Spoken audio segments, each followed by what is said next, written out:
দর্শক বেগুনগুলোকে এভাবে রেডি করে ফেলেছি, এরকমটা করে নেবেন।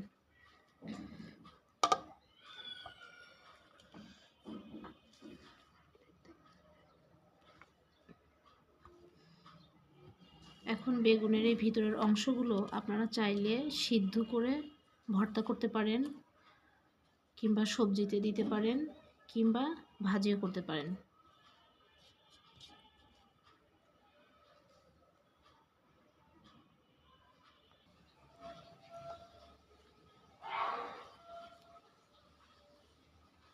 দর্শক বেগুনের গাগুলোকে এভাবে ফুটা করে নেবেন, তাহলে ভালোভাবে সিদ্ধ হবে।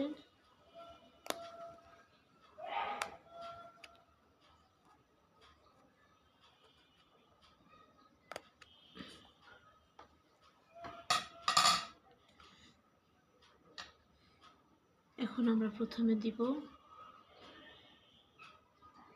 গাজর কুচি। এখানে 2টা গাজর কুচি করে রেখেছি।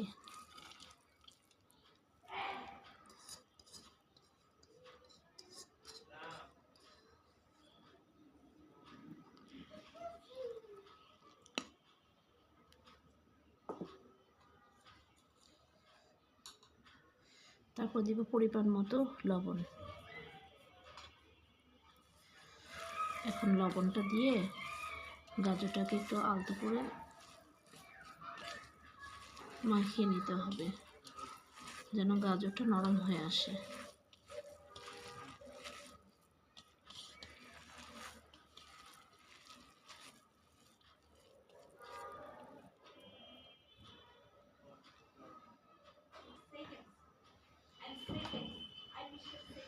এখানে টমেটো কুচি 4টা মিডিয়াম সাইজের,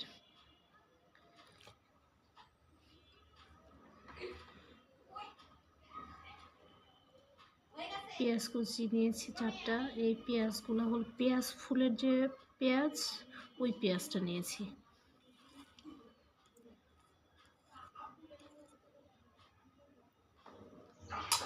চাইলে সরাসরি পেঁয়াজও দিতে পারেন। ধনিয়া পাতা 20 গ্রামের মতো,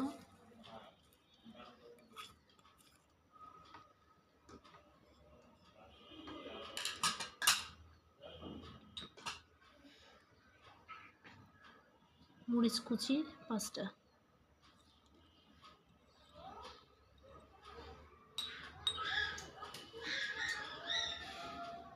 আচ্ছা, এখানে টালা জিরা নিয়েছি 1 চা চামচ, আর গোলমরিচের গুঁড়ো। আমি সাদা গোলমরিচের গুঁড়ো দিয়েছি, আপনারা চাইলে কালোটা দিতে পারেন, কালোটা না থাকলে সাদাটা দিতে পারেন। 1/2 চা চামচ গোলমরিচের গুঁড়ো, 1/2 চা চামচ।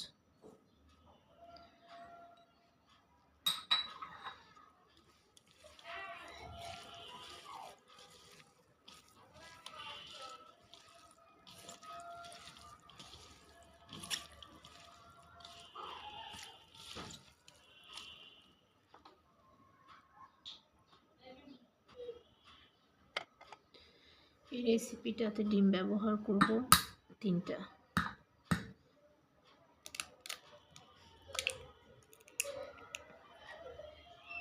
আপনারা চাইলে ডিমের পরিমাণটা বাড়িয়ে দিতে পারেন।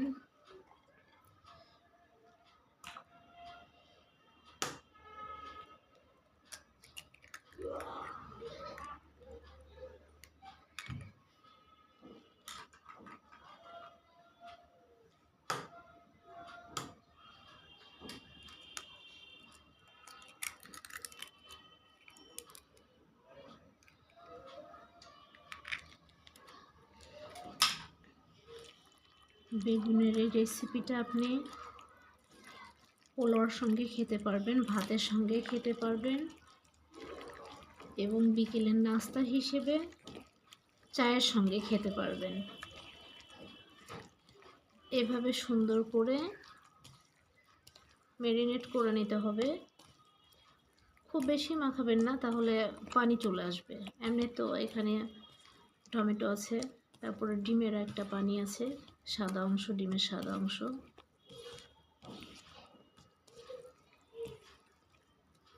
ওকে,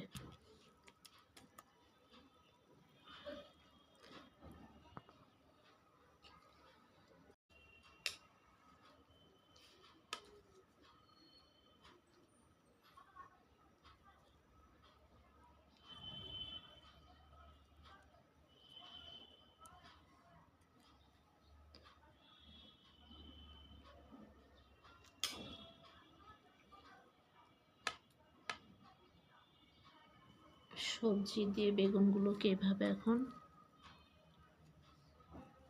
সাজিয়ে নিব।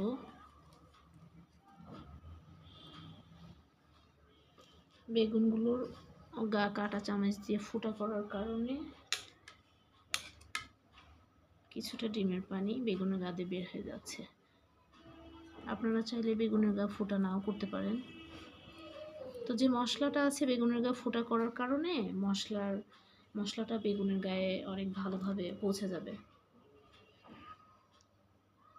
তো আমি এটা প্রথমে ওভেনে দিব, 4 থেকে 6 মিনিট ওভেনে দিয়ে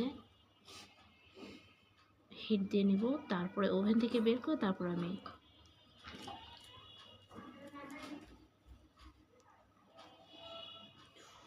ফ্রাই প্যানে